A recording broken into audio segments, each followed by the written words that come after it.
All English literature students have heard the name of Robinson Crusoe, and I hope all must have liked the story of Robinson Crusoe also. So the topic for our today's class is the novel Robinson Crusoe written by Daniel Defoe. Robinson Crusoe can be considered as an adventurous story if it is read on a surface level, but in real sense it is the story of man's psychological development and spiritual progress.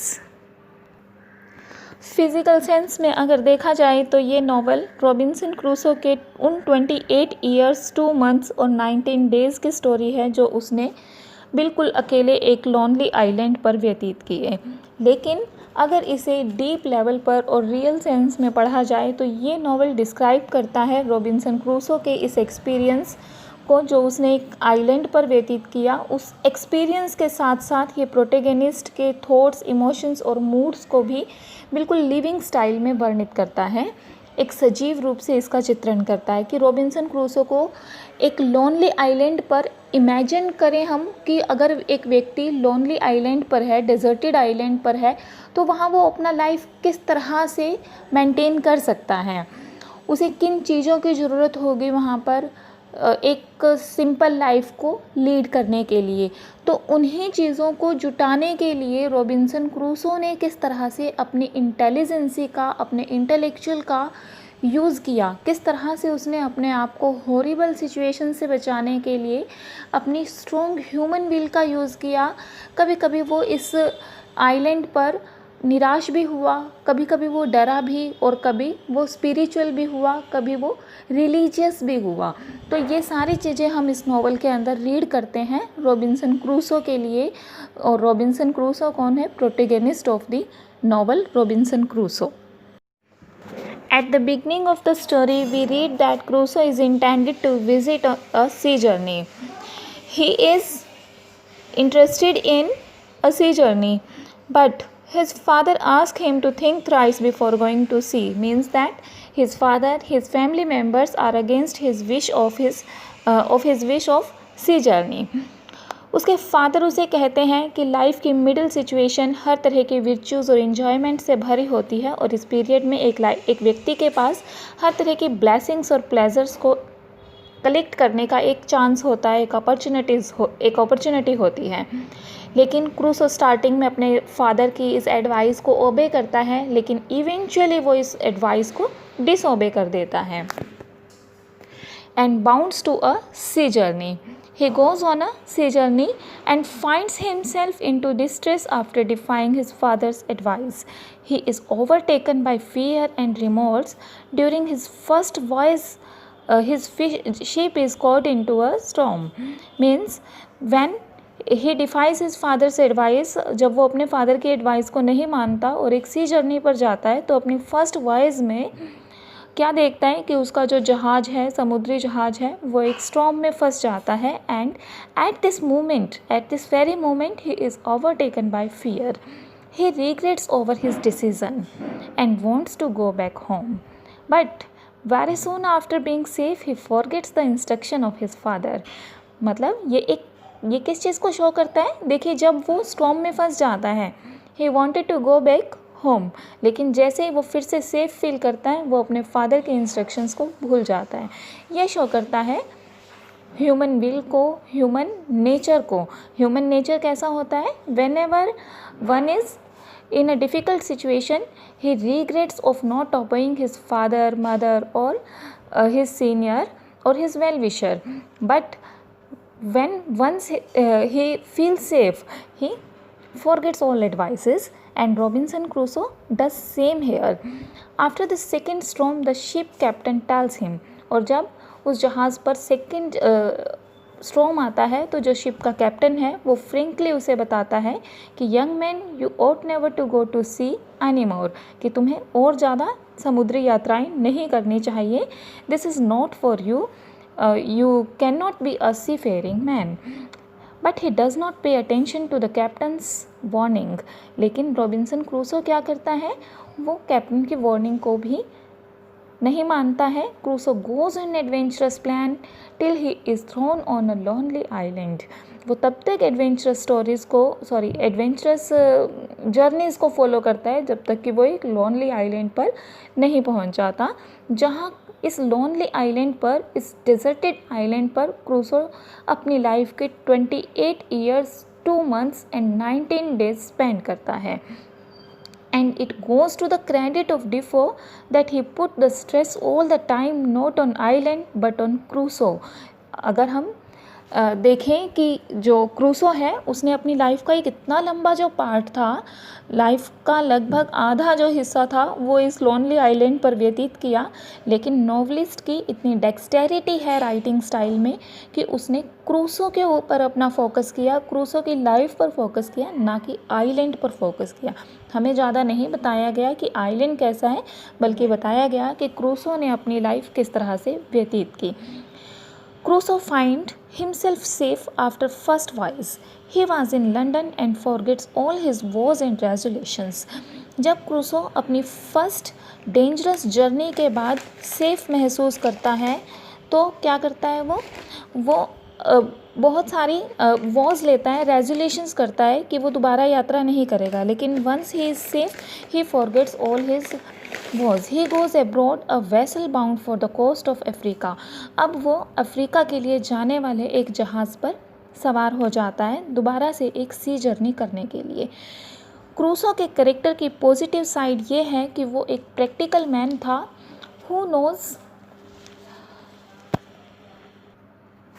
Crusoe एक practical व्यक्ति था जिसे पता था कि क्या करना है और किस तरह से करना है अपनी सर्कमस्टेंसेस के अकॉर्डिंग, मतलब he can adjust himself according to the circumstances. In Brazil he is blessed with good fortune. After staying for 4 years in Brazil he goes for another voyage. वो ब्राज़ील जाता है और वहाँ पर 4 साल तक रहता है, उसके बाद वो दूसरी वॉयजेस करता है, but this voyage also ends in disaster. अब लेकिन ये जो वॉयज है जो ब्राज़ील में वो वॉयज करता है वापस आता है, तो ये जो वॉयज है ये भी एक डिज़ास्टर में एंड होती है। ऑल हिज कंपेनियन डाई, उसके सारे कंपेनियन मर जाते हैं, and he is the only survivor, और वो अकेला सर्वाइवर है। सर्वाइव करने के बाद वो अपने आप को एक डेजर्टेड आइलैंड पर पाता है, बट इस डेजर्टेड आइलैंड पर अपने आप को देखने के बाद वो खुद को कोसता नहीं है, बल्कि कि he thanks God and soon is able to adjust himself in to his new life. वो भगवान का थैंक्स करता है और अपने आप को एक नई लाइफ के अंदर एडजस्ट करने में एबल हो जाता है। और इस डेजर्टेड आइलैंड पर पहुंचने के बाद सर्वाइव करने के लिए रॉबिन्सन क्रूसो अपने इंटेलिजेंसेस से सेवरल वेज को ढूंढता है, सेवरल वेज को डिप्लोर करता है। He does not starve on a barren island.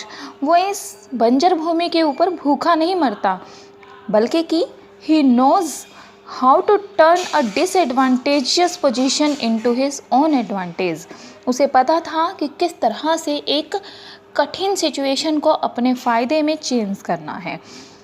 और यहाँ तक कि क्रिटिक्स का तो मानना है कि profit was the Robinson Crusoe's only profession and the whole world was his own territory. मतलब रॉबिन्सन क्रूसो का प्रोफेशन था हर चीज़ से प्रॉफिट को प्राप्त करना। It is interesting to note how Crusoe is under tension. बहुत बार हम देखते हैं कि रॉबिन्सन क्रूसो इस आइलैंड पर टेंशन में फील करता है अपने आप को, और इसी टेंशन में वो बहुत सारी एक्साइटिंग सिचुएशंस को उत्पन्न करता है। एक्साइटिंग सिचुएशंस एग्जिस्ट करती हैं नॉवल के अंदर इसी वजह से। रॉबिन्सन क्रूसो के कैरेक्टर का एक और एस्पेक्ट है उसके खुद को सेल्फ रिप्रोच करने की और सेल्फ रियलाइजेशन की कैपेसिटी। वो डिवाइन विल भी रखता है, गॉड में विश्वास भी वो रखता है। He is very brave.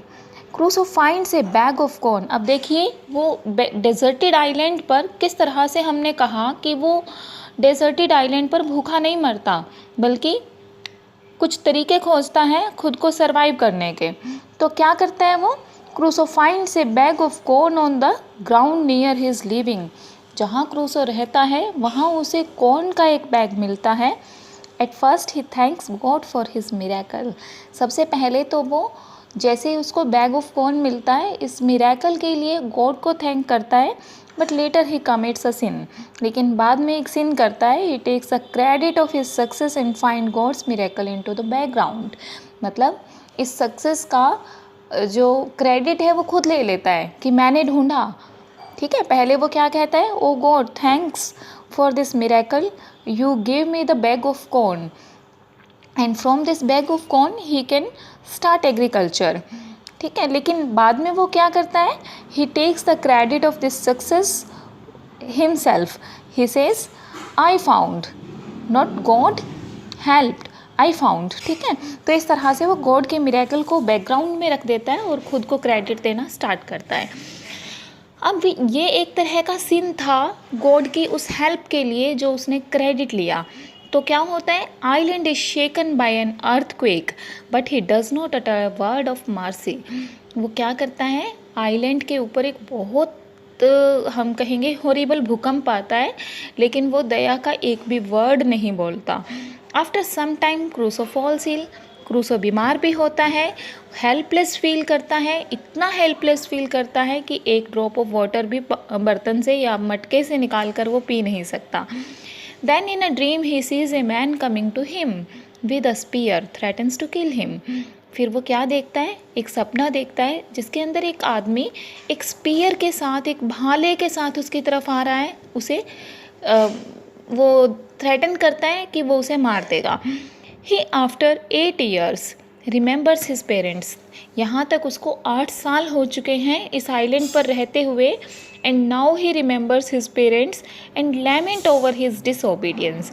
He heartily remembers God and praise, वो अब दिल से भगवान को याद करता है जब वो बीमार हो जाता है, और क्या कहता है, oh lord I am a miserable creature, मैं एक बहुत ही मिजरेबल क्रिएचर हूँ।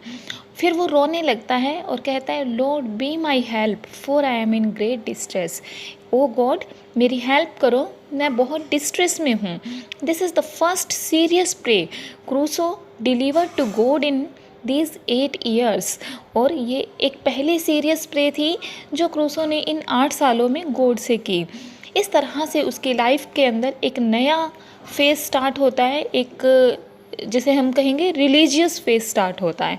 Now he starts reading Bible, अब ये बाइबल रीड करना शुरू करता है, जो कि उसको कहाँ से मिली थी, उस टूटे हुए जहाज़ से मिली थी जिसका वो सोल सर्वाइवर था। इस टूटे हुए जहाज़ से उसे और क्या क्या चीज़ें मिली थी, इसने टूटे हुए जहाज़ के डैक से वहाँ पर एक हट बनाई थी, झोपड़ी बनाई थी। धीरे धीरे इसने अपने लिए एक सही सा छोटा घर बनाया था रहने के लिए।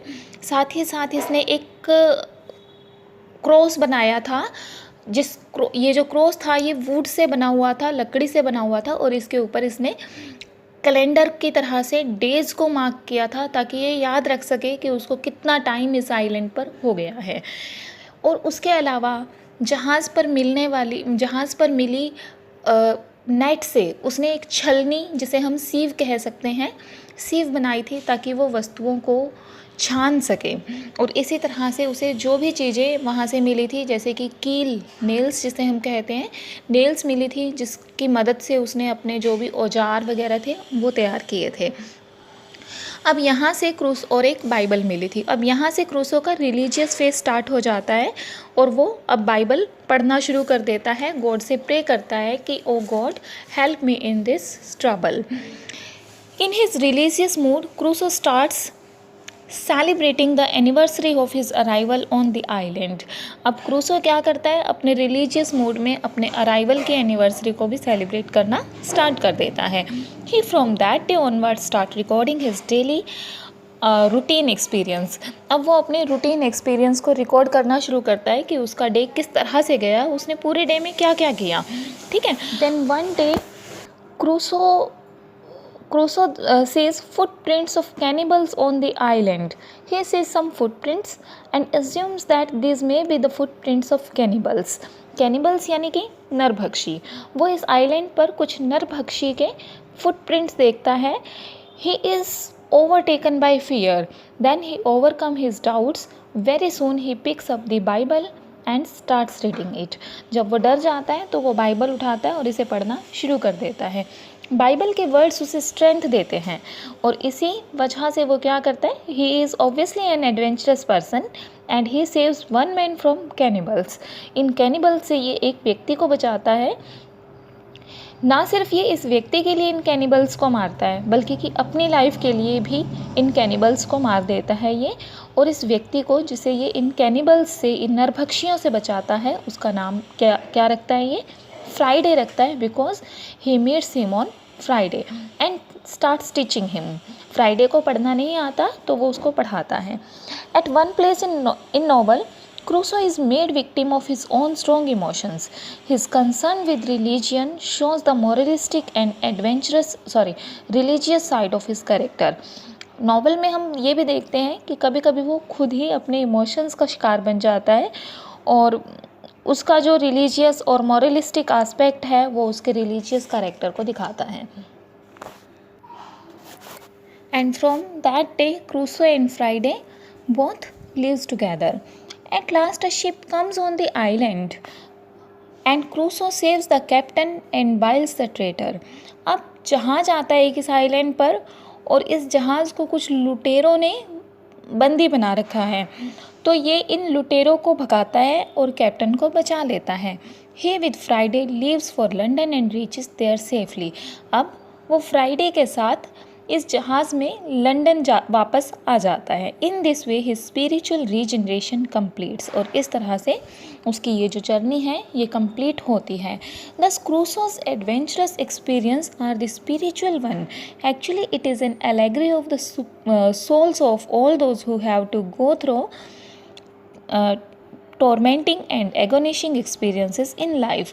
हम कह सकते हैं कि क्रूसो की ये जो लाइफ है, रॉबिन्सन क्रूसो की ये जो स्टोरी है, ये एक एलेग्रिकल स्टोरी है। ये उन सभी व्यक्तियों की लाइफ का प्रतीक है जो व्यक्ति अपनी लाइफ के अंदर बहुत ही सारी डिफ़िकल्टीज़ को, बहुत ही सारी एगोनीज़ को फील करते हैं, झेलते हैं, उन सभी की लाइफ का, और उन्हें बहुत ही अच्छे से सर्वाइव करते हैं, उनसे डरते नहीं हैं। उन सभी की लाइफ का प्रतीक है ये कहानी। It is also a tale of those who are doomed to solitary life. ये उन लोगों की कहानी का भी प्रतीक है जो एक अकेला जीवन जीते हैं, devoid of all fellowships and companionship, और जिनकी लाइफ में कोई भी कंपेनियन नहीं है। जैसा कि रॉबिन्सन क्रूसो ने क्या किया, एक डेजर्टेड आइलैंड पर 28 ईयर्स को स्पेंड किया, तो उसकी लाइफ एक सोलिटरी लाइफ का प्रतीक है।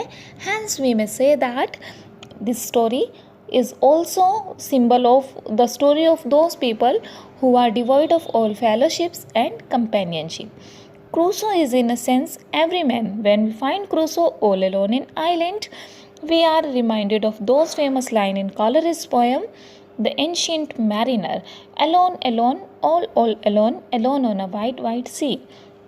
मीन्स जब हम रॉबिन्सन क्रूसो को डेजर्टेड आइलैंड पर बिल्कुल अकेला देखते हैं और रीड करते हैं स्टोरी को, तो हमें कॉलरिज के पोम से, एंशियंट मैरिनर से कुछ लाइंस याद आती हैं। और ये लाइंस क्या है, alone alone all alone, alone on a wide wide sea, कि मैं बिल्कुल अकेला हूँ इस वाइड वाइड सी पर, बहुत ही बड़े समुद्र के ऊपर।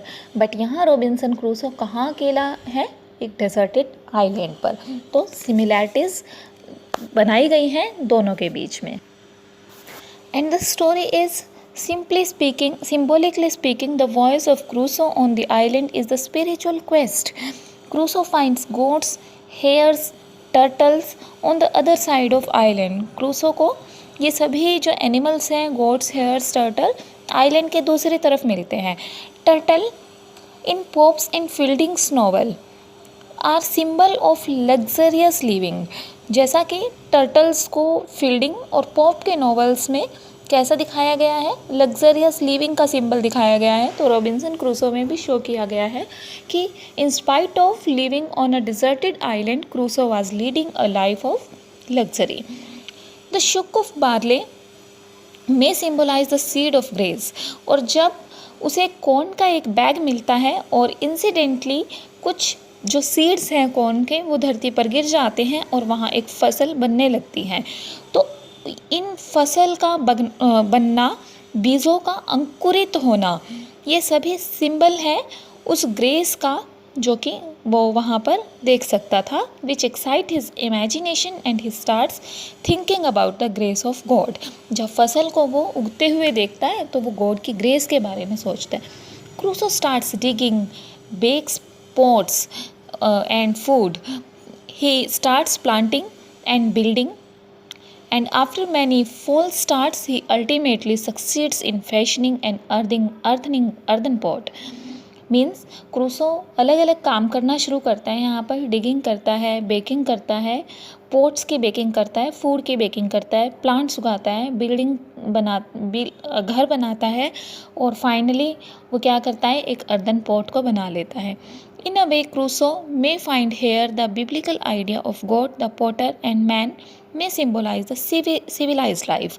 इस तरह से जो क्रूसो है उसने एक कुम्हार के तरह से एक पोट को बनाया, तो यहाँ पर ये एक सिविलाइज्ड लाइफ का प्रतीक माना गया है।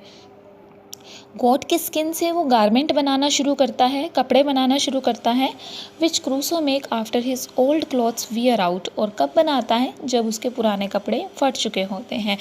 It can be also regarded as symbolical in new armour of faith. इसे हम क्रूसो की लाइफ में फेथ का एक नया आस्पेक्ट कह सकते हैं। इस तरह से हमने रीड किया कि क्रूसो की जर्नी किस तरह की थी, किस तरह से वो इस डेजर्टेड आइलैंड से एक लॉन्ग स्पैन ऑफ लाइफ, जो कि कितना था 28 ईयर्स 2 मंथ्स एंड 19 डेज़ था, उसको वो स्पैन करके वापस आता है। और जब वो वापस आता है तो वो एक निराश व्यक्ति नहीं है, बल्कि कि इकोनॉमिकल रूप से भी, इकोनॉमिकल हम कहें एस्पेक्ट में भी वो एक बहुत ही प्रॉफिटेबल लाइफ को स्पेंड करके आता है। एक बहुत बड़ा प्रॉफिट अपने साथ लेकर वो लंदन वापस पहुंचता है।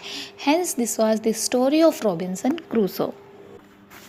Now we shall discuss the background of the story.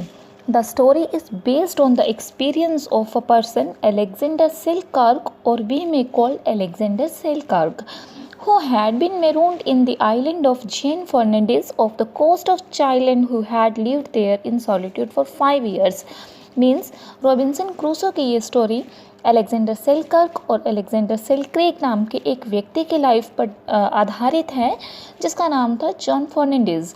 ये जॉन फर्नांडीज़ नाम का पर्सन एक आइलैंड पर, जिसे हम कोस्ट ऑफ चाइल्ड कह सकते हैं, इस आइलैंड पर ये 5 ईयर्स सॉलिट्यूड में स्पेंड करता है। And on his return to England और in London in 1709 his experiences were recorded by Steele in his book The Englishman. But this book, The Englishman, did not draw much attention, and Defoe used Selkirk's story in his novel Robinson Crusoe, which was published in 1719 to 1720. But Robinson Crusoe Daniel Defoe claimed that he had written story of Crusoe in 1708, which was 1 year earlier before Selkirk's return. However, that may be that the story itself is real enough to have come straight from a sailor's logbook. Daniel डिफो को दिखाया गया है कि वो उस तरह के stories को लिखने में, उस तरह के इवेंट्स को वर्णित करने में एक डेक्सटेरिटी रखता था। उन इवेंट्स को वो मिनट एक्यूरेसी से लिखता था, जिनको उसने कभी भी देखा नहीं था लाइफ में। तो ऐसा कहा जाता है कि डेनियल डिफो ने ये स्टोरी अलेक्जेंडर सेलकर्क के स्टोरी पर बेस करके लिखी, लेकिन अलेक्जेंडर सेलकर्क के वापस लौटने से 1 ईयर पहले ही ये स्टोरी लिख दी गई थी, ऐसा डेनियल डिफो के द्वारा क्लेम किया गया था। Let's take a glance of Defoe's works. His works like Captain Singleton, Moll Flanders, Colonel Jack, Roxana are picaresque novels. His other works like Journal of the Plague Year, Memoirs of Cavalier are difficult to classify in any category because these are the mixture of fact and imagination. In his book Journal of the Plague Year, he has picturized the horror of plague with minute details. So we may say that Daniel Defoe has dexterity on each and every style of writing in literature. Many critics have discovered the diverse element of personal allegory in Robinson Crusoe. Thomas Reid says that Crusoe's 28 years, 2 months and 19 days on the island are the symbol of Defoe's silence which he maintained for 28 long years. यानी कि Thomas writ का कहना था कि Robinson Crusoe के ये 28 साल 2 महीने और 19 डेज़ जो उसने आइलैंड पर स्पेंड किए, ये डिफो की उस साइलेंस का प्रतीक है जो उसने 28 लॉन्ग ईयर्स तक मेंटेन की थी। इसी तरह से एक दूसरे क्रिटिक जेम्स सदरलैंड का कहना है कि there would be more justification for identifying Crusoe with Robert Harley and the fruitful Friday with Defoe, कि रॉबर्ट हार्ले की कंपैरिजन क्रूसो से की जा सकती है और फ्राइडे की डिफो से की जा सकती है। Another element due to which Robinson Crusoe may be safely regarded as an allegory is that it matches life of an Englishman Alexander Selkirk, जिसे कि हम पहले डिस्कस कर चुके हैं कहानी के बैकग्राउंड सेक्शन में। The captivity theme and redemption clearly point out that it matches life of an Englishman. Hence, this was the story, background, critics' response to the story, all has been covered in this section. I think this should be clear to all my students. Thanks for watching.